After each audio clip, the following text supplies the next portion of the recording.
Social मीडियावरती अनेक video viral होतात, काही व्हिडिओ मजेशीर असतात। सध्या सोशल मीडियावरती असाच एक व्हिडिओ व्हायरल होतोय ज्यामध्ये एक मुलगी स्कूटीवरून चाललेली असते, परंतु तिला ब्रेक कुठे आहे, ब्रेक कसा लावायचा हे सुद्धा माहीत नाही। व्हिडिओ नक्की काय तो पुढे बघा आणि चॅनलवरती नवीन असाल तर जरूर सबस्क्राइब करा अशाच अपडेटसाठी। व्हायरल झालेल्या व्हिडिओमध्ये तुम्ही पाहू शकता की एक मुलगी आपली स्कूटी घेऊन रस्त्यावरून जात आहे।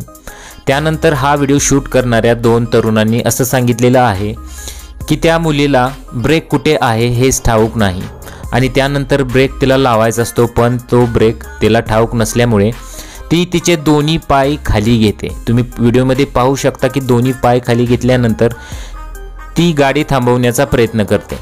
त्यानंतर पुढे असं काही होतं की ते बघून तुम्ही चकित व्हाल आणि काहींना हसू सुद्धा आवरणार नाही। त्यानंतर तिला गाडी न आवरल्यामुळे ती जाऊन थेट एका कारलाच धडकते। सध्या सोशल मीडियावरती हा व्हिडिओ चांगलाच व्हायरल होत आहे।